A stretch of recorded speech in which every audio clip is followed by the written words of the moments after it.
My name is John Webking. This is Meadowlark Organics Farm. We're in Ridgway, Wisconsin. There's a growing number of organic farms in this area, but we don't have any organic farming neighbors. Our boss, Paul Bickford, isn't our dad or uncle or grandfather. We came into this farm operation just needing a job in farming, and it's evolved into an opportunity to buy in.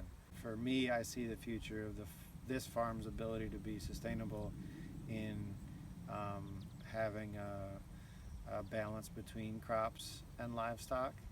I think that by raising small grains and by incorporating pasture into our rotation, we're able to do that.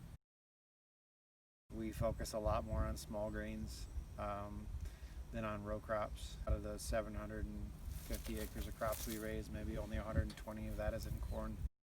Because there are still a lot of dairies operating that need alfalfa hay and need forages, when it's most commonly used, it's as a nurse crop for establishing alfalfa. Dairy farmers also need the straw for the bedding. The grain makes great feed for animals. We've focused heavily on growing for the food grade market and doing value added on the small grains we grow. The hard red spring wheat here will make bread wheat. A lot of the other small grains will either go in for milling or distilling. There's obviously a ton of conservation benefits and diversity benefits to adding small grains into your rotation. We're raising 5, 6, 7 different crops on the farm any given year. When you do that, it's basically like built-in crop insurance. We've seen a lot of crazy seasons the past few seasons. This last fall into spring was, I think, the wettest 12 months on record in the state.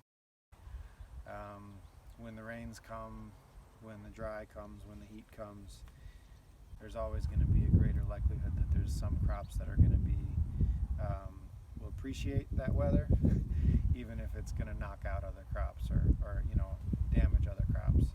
So by having the corn much less focused on corn and soybeans, which are all planted at the same time, harvested at the same time, photosynthesizing at the same time, year after year, having oats and wheat and buckwheat and things like that and rye in that rotation, it helps to keep the weeds off balance, but it also helps to make the farm more resilient.